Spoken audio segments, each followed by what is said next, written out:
Сандык фермерлер пахта аянттарын кайрадан кеңейте баштады. Буга була баасынын бир аз жогорулашы түрткү берди. Өткөн жылы пахтага болгон нарк 15 сомго жогорулаган. Мындан улам дыйкандар түшүмдү мол берүүчү үрөөндөрдү алып эге баштады. Аравандагы жаңы жол үрөөнчүлүк чарбасы пахта эгүүгө биринчилерден болуп киришти.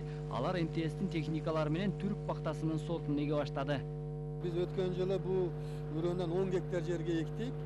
Анан биз биринчи топламда 38 центнер пахта жыйып алдык. Жаңы сорттун артыкчылыгы түшүм жыйналганча 3 жолу гана сугарылат. Ал эми эски сорттогу пахталар жайкы саратында 7-8 жолу сугарылчу. Bundan çıkan волокно дагы сатышка дагы жакшы. Европа, башка мамлекеттерде бу үрөндөн чыккан пахта буласыны кымбатыраак баада сатып алат да. Өткөн жылы жашылчага болгон нарк төмөндөп пахтанын килограммы 30 сомдон 45 сомго көтөрүлдү. Баанын жогорулашы дыйкандарды кайрадан пахта эгүүгө түрттү. Бул жылы Араван районунда пахта аянты 800 гектарга көбөйдү. Азыр районубузга Өткөн жылы биз бул сортту 10 гектар жерге эгип сынап көрдүк. Гектарынан 42 центнерден түшүм жыйнадык. Бул буга чейин алган түшүмдөн 2 эсеге көп дегендик.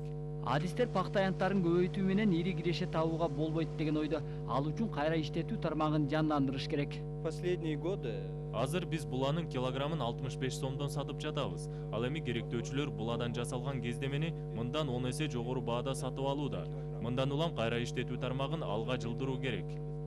Айыл чарба министрлиги дыйкандарга жер семирткич, үйчү май жана насыяларды жеңилдетилген шарт менен берип колдоп келет. Мындай шартта быйыл дыйкандар пахта аянтын 3000 гектарга көбөйткөн.